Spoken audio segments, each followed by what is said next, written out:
Good morning. I'm Dr. Mahajir bin Fatima from SAGE, Sagar Institute of Research and Technology. I'm taking reflex klystron. This is the schematic diagram of the reflex klystron. Before moving to this reflex klystron, I want to say that this reflex klystron is working as oscillator. In this, on a single re-entrant cavity as a resonator is using, the electron beam is emitted from the cathode and it is accelerated by the grid towards and moving towards the cavity. From cavity, then it will be moved to the repeller space and between the cavity anode and the repeller electrode. Now the feedback actually for the oscillator, the feedback required to maintain the oscillations within the cavity, and it is obtained by moving or reversing the electron beam emitted from the cathode towards the repeller electrode, and this electron beam is sending back through the cavity. The electrons which are moving in the form of beam are velocity modulated in this klystron and before the beam passes through the cavity. The second time and through the cavity, the beam gives the energy to the cavity to maintain the oscillations. So this type of a klystron is called reflex klystron because of the reflex or repelling action of the electron beam. So therefore, the re-entrant cavities are designed to be used in the klystron and in microwave triodes. The re-entrant cavity is one in which the metallic boundaries extended into the interior of the cavity. It is assumed that the oscillations are set up in the tube initially due to the noise or due to the switching transients and oscillations are sustained by device operation. The electrons which are passing through the cavity gap experiences this very small radio field, radio frequency field, and because of this, the electron beam get velocity modulated. So I want to show now the schematic diagram of the reflex klystron. In the reflex klystron, you see here, this is a cathode. It is connected to the negative terminal of the battery, and the positive terminal of the battery is connected to this here, to this resonant cavity. This is a cavity, resonant cavity, and here the repeller is connected. This is also connected to the negative terminal of the battery. This positive is connected here.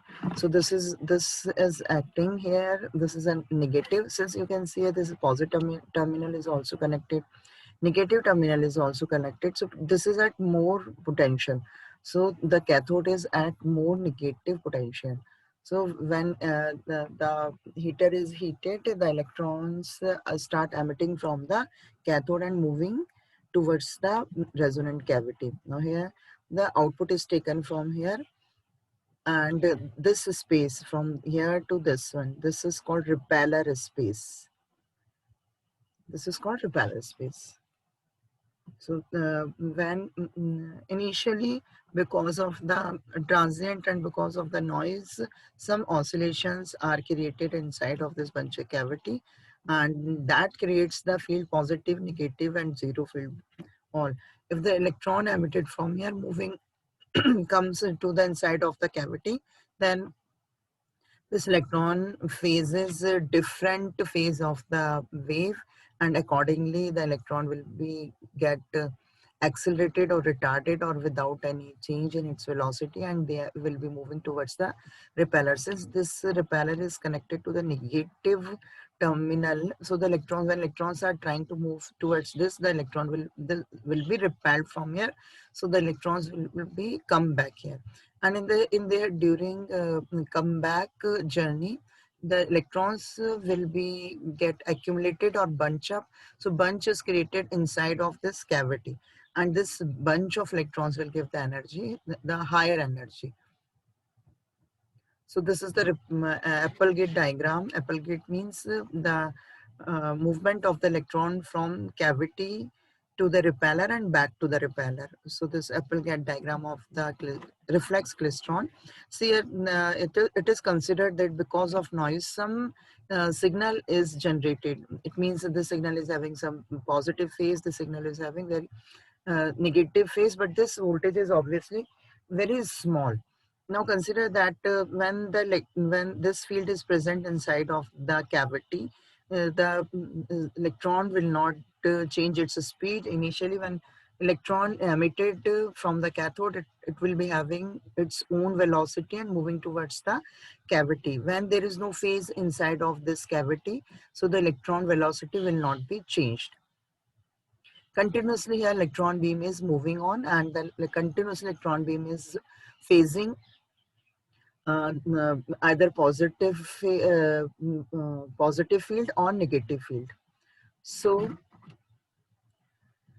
when electron, you know that when this field is present, and if it means there is some current, if current is present, it means the electrons are moving, and if electrons are moving, it means it is creating its own field, that is magnetic field. So the magnetic field will be presented here, and when electron beam start moving and it is continuously moving towards, and when it enter into this, so the movement of the electron and moving electron creates its own magnetic field. So magnetic field of the RF field and the magnetic field of the electron will be interacted, and because of this, when the electron face this positive potential, the electron get accelerated, and when electron face this negative potential, electron speed will be retarded. So here it is considered that when this phase is present, like there is a reference electron ER. ER is present here, so this electron is moving with its original speed when it was emitted from the cathode, and the speed of this reference electron will not be changing, and this is moving towards the repeller. But after some time, the electron will be repelled back and it come back to the cavity. So here it is shown that this electron is moving and it is coming back to the towards the cavity. So this electron reaches to the cavity here. Now consider one more electron which is facing this positive field, like this with the early electron. This early electron is facing this positive field, so the speed of this electron will be accelerated. So this electron start moving, although this electron is emitted before this reference electron, but this early electron is having more speed. So this is going towards the repeller space, and it is going more inside of the repeller space, and then it will be reflected. It means this early electron will cover that more distance and come back here as compared to the reference electron. Next is the late electron. Let it be denoted by EL. L is a subscript. Like this electron is emitted late as compared to these two electrons, and this is facing this negative phase of this RF field. So because of this, the speed of the electron will be retarded, and electron move towards the repeller space, but this electron will move with a lower speed. So it is going to move somehow less distance as compared to early electron and reference electron, and that electron will come back here. So in their comeback journey, these electrons get accumulated or bunch up. So a bunch of electron is received inside of this catcher cavity. This distance is such adjusted, and this voltage is such adjusted that the electrons which are coming back to the catcher cavity, to this cavity, here the electrons are accumulated. Here the bunch of electrons are formed. So a bunch of electron will give the energy, and here the higher voltage is picked up, or you can say the higher power microwave signal is picked up from here. Also in this manner, this is generating a microwave signal. So you can see in the return journey, the electrons are bunch up, and this bunch of electron, this this bunch of electron is taking one 3 by 4 cycle. You see here, if I'm taking the cycle from reference electron. So this completes one cycle, and this completes 3 by 4 cycle. So the electron taking 3 by 4 total time period to bunch up. But sometimes it is bunch up at here also at 3 by 4. At 4, the electrons here also bunch up. So electron here can be bunch up at 1 3 by 4 electrons can bunch up at 2 3 by 4 electrons can bunch up. So the different modes are present in this reflex klystron.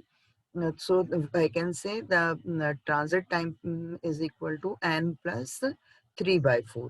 This is called n mode.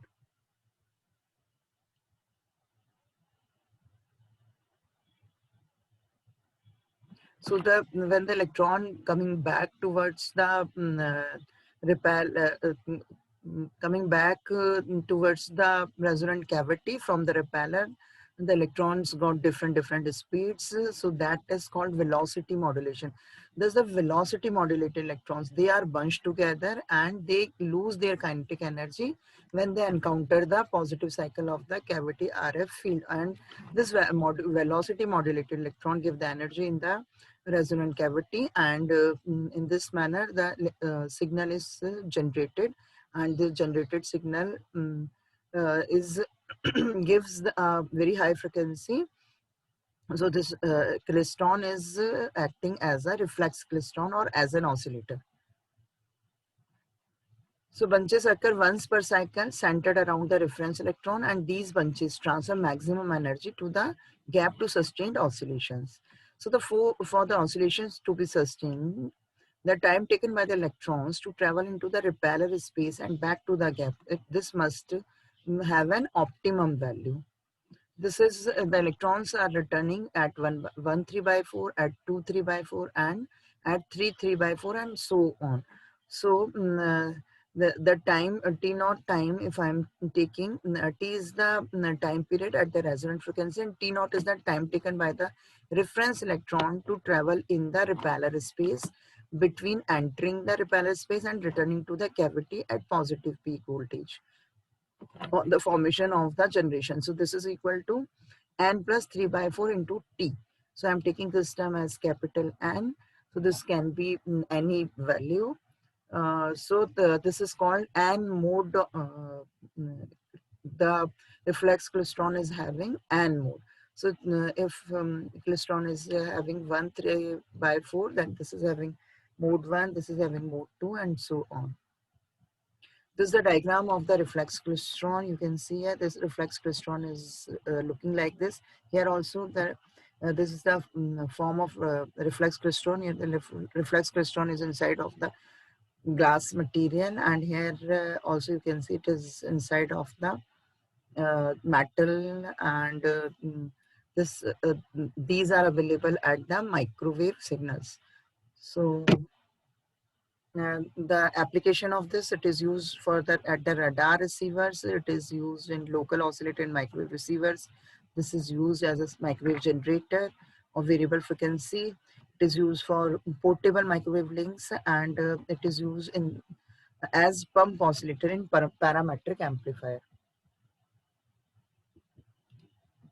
So this is giving the efficiency of 25%. The efficiency is not very much. So some other tubes are also generated, that is called magnetron, and traveling wave tube and backward wave tubes. So we will be talking about magnetron in next lecture. So this completes this lecture. Thank you.